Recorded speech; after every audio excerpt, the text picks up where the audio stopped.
La fe cristiana no es una teoría ni una ideología.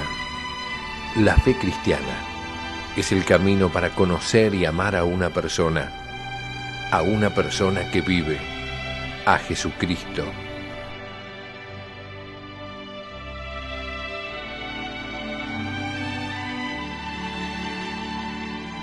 La fe cristiana, un curso del Instituto de Formación Teológica por Internet que quiere ayudarte a crecer en el amor a Jesús, nuestro Señor.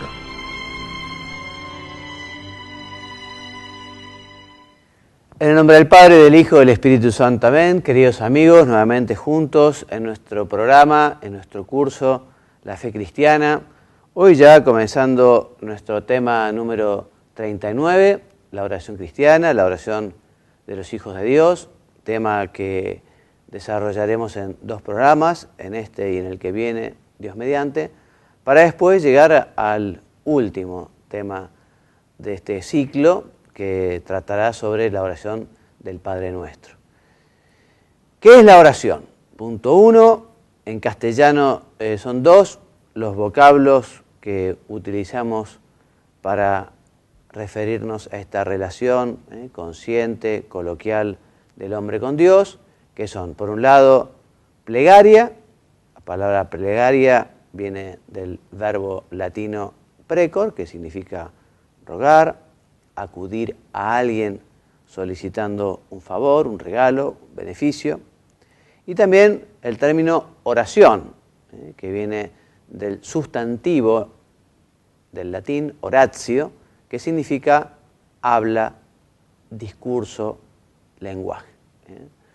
También encontraremos diversas definiciones, oraciones, características sobre la oración, evidentemente todas muy parecidas, algunas con algún matiz, ¿no? Que los iremos también desarrollando en este programa. Por ejemplo, San Juan Damasceno, un padre de la Iglesia, considera la oración como una elevación del alma a Dios para la petición de bienes convenientes, oportunos. Y otro padre de la Iglesia, San Juan Clímaco, dice que es la oración una conversación familiar, la unión de Dios con el hombre.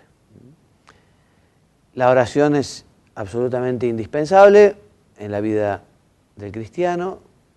Ya vamos a ver que la nuestra es una oración filial, una oración de hijos, que trata con su Padre, Dios, y en esta alianza que comienza con la creación del hombre, con Adán y Eva, y que después continúa aún después del pecado original, esa alianza que se confirma con Noé, con Abraham, en fin, después con Moisés, bueno, y sobre todo con la venida de Jesucristo, ¿no? Esta alianza, esta relación se ha caracterizado siempre justamente por la cercanía de Dios al hombre. El catecismo, cuando habla de la oración, dice que pareciera que primeramente la oración es acción del hombre, ¿no?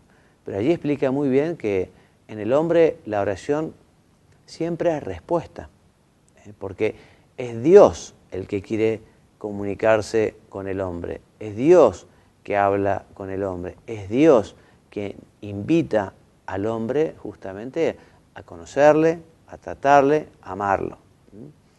Así que es muy importante y es indispensable en la vida del cristiano la oración. Por eso, además, digamos, de esta explicación teórica, yo no quiero dejar de animarlos a que no dejen de tener esos espacios, esos tiempos para Dios. La vida hoy es difícil, mucho más en las ciudades, donde se corre mucho, no hay tiempo para nada, pero tenemos que tener clara nuestra jerarquía de valores y tenemos que tener claro que hay un tiempo que tenemos que dedicar al Señor, un tiempo que es para Él, a modo de ofrenda, en lo cual, en ese tiempo, como veremos, lo alabaremos, le pediremos perdón, le pediremos ayuda, intercederemos por otras almas, pidiéndole a Dios por ellas. Qué importante que es no olvidar la oración.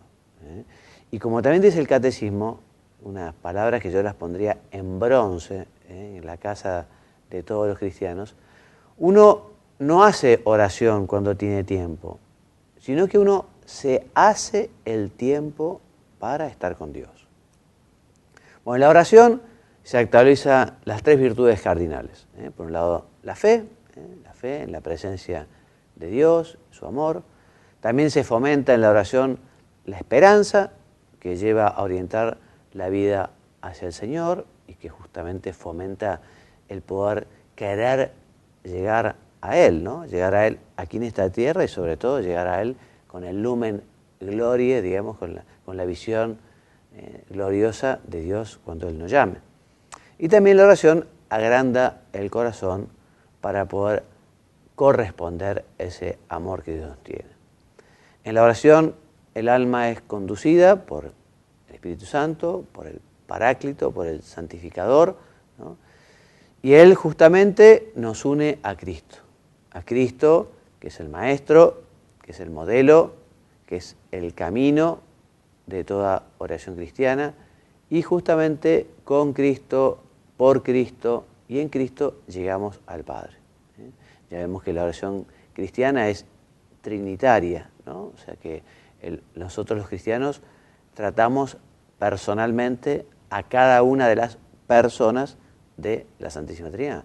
Tratamos al Padre, tratamos al Hijo y tratamos al Espíritu Santo. Evidentemente el trato con Jesús es más fácil, si se quiere, porque bueno, Jesús es como nosotros, es hombre, con un corazón como nuestro. Y de Jesús mucho sabemos, gracias a lo que se ha redactado en la Sagrada Escritura, ¿no?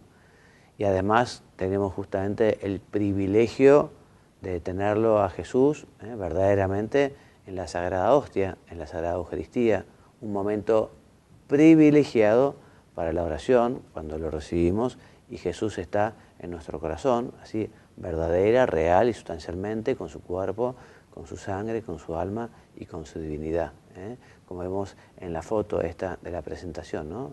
Cristo, pareciera que nos dice aquí, ¿no? En el pan y en el cáliz, en el pan y en la sangre, en la hostia y en el vino, en fin, después de la consagración, el cuerpo y la sangre del Señor, aquí estoy yo. Respecto de los contenidos de la oración, entonces hemos dicho que la oración, como es un diálogo de amor con Dios, los contenidos son diversos, son distintos, como diversos son los contenidos del diálogo entre dos personas que se quieren, entre marido y mujer, entre novios, entre amigos, en fin, se hablan de muchas cosas, de muchos temas. Todos los temas los podemos llevar a la oración. Por eso, digamos, una de las ideas muy inteligentes cuando hablemos de la meditación y de las distracciones que a veces se presentan en la meditación es aprovechar esas distracciones para convertirlos en temas de oración, ¿no? Esos mismos temas que nos surgen así, bueno, aprovechemos para hablarlos con Dios, ¿no? Pero bueno, veamos un poco entonces por orden de qué temas podemos hablar con Dios. Bueno, por un lado podemos desarrollar la oración impetratoria, esto es la oración de petición, que es realmente algo muy característico del ser humano, que es un ser religioso y que es un ser trascendente y que busca justamente la divinidad. Digamos, en todas las religiones vemos como el hombre justamente lo que hace es un reconocimiento a Dios y le pide, ¿no? Le pide. Lo vemos en la Sagrada Escritura, vemos como Jesús mismo, Él pide al Padre, intercede por los hombres y también justamente invita a los hombres a pedir, ¿no? Nos invita y nos dice que no seremos defraudados en nuestra petición, porque si un hijo le pide a su padre pan, no le da una piedra, ¿no? Como si nosotros le pedimos a Dios, Dios nos dejará de escuchar. Toda la tradición cristiana ha reiterado esta invitación poniéndola en práctica de muchas maneras, porque uno puede pedir perdón por los propios pecados, por los pecados de los demás, uno puede pedir por la propia salvación, la propia bienaventuranza y también la de los seres queridos y tantas personas.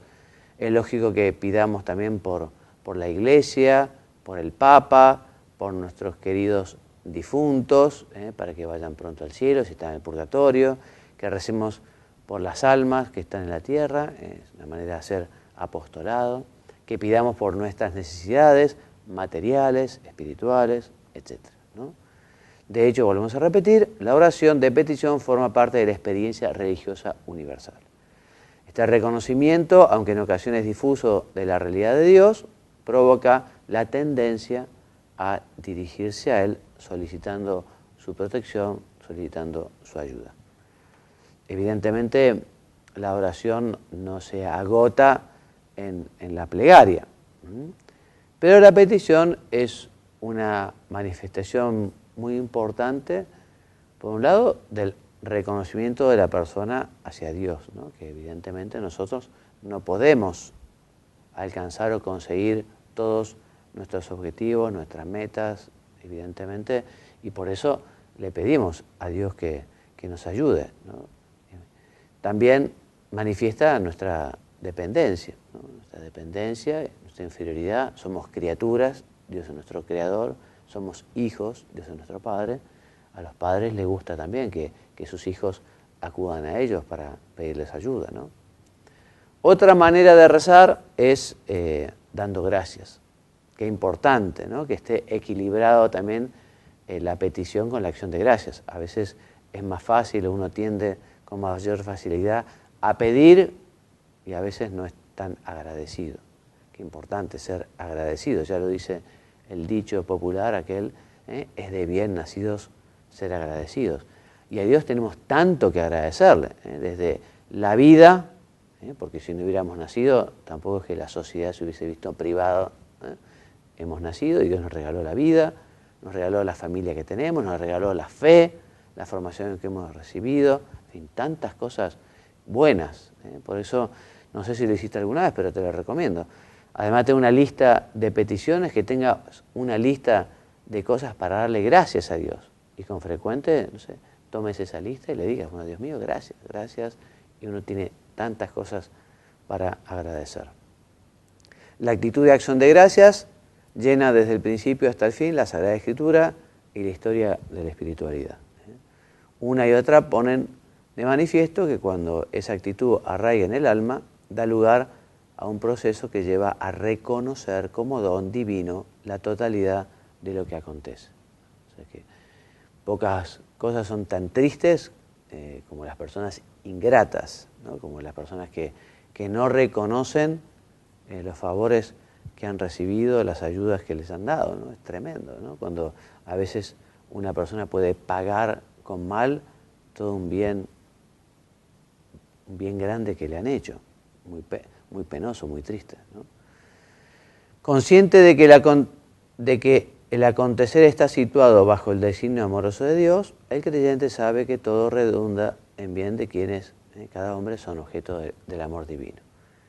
Y te leo también un punto del libro Camino de San José María, que nos habla justamente de la acción de gracias, que dice: acostúmbrate a elevar tu corazón a Dios en acción de gracias muchas veces al día, porque te da esto y lo otro, porque te han despreciado, porque no tienes lo que necesitas o porque lo tienes, porque hizo tan hermosa a tu madre, a la Santísima Virgen, que es también madre tuya, porque creó el sol y la luna y aquel animal y aquella otra planta, porque hizo aquel hombre elocuente y a ti te hizo premioso. Dale gracias por todo, porque todo es bueno, todo es bueno. Ya lo decía San Pablo, ¿no? Omnium bonum, todo es para bien. Entonces, por eso también nosotros, también a Dios le agradecemos la cruz, las dificultades, los problemas, porque sabemos que si Dios lo quiere, aquello será para nuestro enriquecimiento personal, será para unirnos a Él en la cruz, será para que efectivamente purguemos también quizá nuestras faltas, nuestros pecados, nuestras infidelidades. O sea que nosotros aceptamos la voluntad de Dios. Esto es algo que en la oración también lo decimos tantas veces, ¿no? Por ejemplo, en el Padre Nuestro: hágase tu voluntad en la tierra. y en la tierra concretamente yo, Señor, que yo sepa hacer siempre tu voluntad, que yo sepa hacer siempre lo que vos querés. Bueno, otros tipos de oración son la adoración y la alabanza, ¿no? Es parte esencial de la oración reconocer y proclamar la grandeza de Dios, la plenitud de su ser, la infinitud de su bondad y de su amor. A la alabanza se puede desembocar a partir de la consideración de la belleza y la magnitud del universo, como lo hace la Sagrada Escritura también, ¿no? Con numerosas oraciones cristianas, que cuántas y qué lindas oraciones se han compuesto a lo largo de la historia del hombre, ¿no? Y qué lindo que es rescatar esas oraciones, esos poemas también, en los que justamente se reconoce a Dios, se lo alaba, se le da gracias. Qué lindo, digamos, que la oración vocal, de la cual hablaremos próximamente, sea dicha con el corazón, o sea, que uno realmente tome aquello que escribió, no sé, un sabio o un poeta o un autor sagrado, y eso pasarlo por nuestro corazón y elevar a Dios nuestra plegaria, nuestra oración, diciéndole aquella oración, ¿no? De alabanza. Por ejemplo, recordemos la oración del Magnificat, ¿no? Qué bella oración, o los himnos de San Pablo, o tantas otras manifestaciones justamente de amor, de veneración, de alabanza, de adoración hechas a Dios. En todo caso, lo que caracteriza la alabanza es que en ella la mirada va derechamente a Dios mismo, tal y como es. Por eso dice el Catecismo, en su número 2639, la alabanza es la forma de orar que reconoce de la manera más directa que Dios es Dios. Le canta por Él mismo, le da gloria, no por lo que hace, sino por lo que es. Muy lindo, ¿no? O sea, es que por eso la alabanza es una oración maravillosa. Y recordemos que nosotros queremos que también toda nuestra vida sea una alabanza a Dios, que todo nuestro actuar sea una alabanza a Dios. Los sacrificios del Antiguo Testamento estaban orientados justamente a alabar a Dios, ¿no? O sea, que ¿por qué se sacrificaba algo? Un animal o se ofrecía lo mejor de las cosechas. Bueno, porque justamente es una manera de reconocer a Dios, ¿no? Quién es nuestro Creador, nuestro Padre. Entonces, qué bueno que también nosotros tengamos la actitud de Abel, que Abel ofrecía lo mejor a Dios y esa alabanza y esa oración subía al cielo, no como Caín que le ofrecía lo peor a Dios y el fuego de su holocausto, ¿no? se arrastraba por el suelo. A Dios no podemos nosotros ofrecerle lo peor, ¿no? A Dios ofrezcámosle lo mejor de nuestra vida, lo mejor de nuestro tiempo, lo mejor de nuestras posibilidades, de nuestros proyectos. Qué bueno que es que toda nuestra vida sea eso, ofrenda a Dios, ¿no? Ofrenda de alabanza. Así que, en fin, la alabanza está íntimamente unida a la adoración, al reconocimiento no solo intelectual, sino existencial de la pequeñez de todo lo creado en comparación con el Creador. Y en consecuencia, a la humildad, a la aceptación de la personal indignidad ante quien nos trasciende hasta el infinito. O sea que la humildad es andar en verdad, decía Santa Teresa, ¿no? Y la humildad sobre nosotros mismos es justamente compararnos con quién es Dios, ¿no? Y el amor que nos tiene. Y así obraremos, digamos, en consecuencia, lógicamente. Muy bien, entonces, adoración, alabanza, petición, acción de gracias, todas estas actividades, estas acciones, estos contenidos de la oración resumen las disposiciones de fondo que informan la totalidad del diálogo entre el hombre y Dios, ¿no? Por eso Hay muchas maneras de rezar, ¿no? Cada uno encontrará la que más le guste, la que mejor haga, en fin, cada uno responderá también a la enseñanza del Espíritu Santo, del Paráclito, del Maestro, que justamente nos enseña a nosotros a comunicarnos con Dios. Por eso, sea cual sea el contenido de la oración, quien reza lo hace siempre de una forma u otra, explícita o implícitamente, adorando, suplicando, alabando, implorando, dando gracias. Lo que sí es importantísimo es justamente que la oración del cristiano sea una oración del corazón, ¿no? O sea, no se trata solo de repetir palabras u oraciones o solo una participación externa, formal de cumplimiento, sino que tiene que acompañar nuestra cabeza, nuestra voluntad, nuestro corazón, nuestro deseo, la oración. Importa reiterar a la vez que los contenidos concretos de la oración podrán ser muy variados. En ocasiones se acudirá a la oración para considerar pasajes de la Escritura, qué importante, qué oportuno que es llevar a la oración los textos del Evangelio. Ahora estamos comenzando el Adviento, por ejemplo, leer, ¿no?, sobre el nacimiento del Señor. Y cuando también estamos viviendo la Cuaresma, nos remontamos o nos dirigimos con el Señor al desierto y después en la Semana Santa vivimos la tragedia de su pasión, muerte y resurrección. Por eso que la Sagrada Escritura, sobre todo el Nuevo Testamento, sea el alimento de la oración es muy importante, porque es muy importante conocer la vida de Jesús, es muy importante que imitemos al Señor, es más, estamos llamados a parecernos tanto que tratemos de llegar a ser como Él, ¿no? Como diría San Pablo, ¿no? Así que a veces llevaremos los pasajes de la Escritura, ¿no?, para revivir eso, la vida de Cristo. A veces nos dirigiremos a la Santísima Virgen María. A veces, no sé, la oración, a veces les digo a los padres de familia que puedan hacer oración con las fotos, con el álbum familiar, viendo las fotos de sus hijos o de sus nietos. O uno puede hacer oración cantando, además cantar es rezar dos veces, cuando uno pone mucho corazón a una letra, ¿no? Qué lindo que es rezar así. En fin, hay muchas maneras de rezar. En otras, iniciará a partir de la propia vida para hacer partícipe a Dios de las alegrías, los afanes, las ilusiones. Con Dios compartiremos todo, ¿no? También las dificultades, los problemas, la cruz. En Dios buscaremos consuelo. Hablaremos con Dios de la vida de los amigos, de los parientes, de los conocidos. Les pediremos a Dios por ellos. Compartiremos las dificultades de los otros.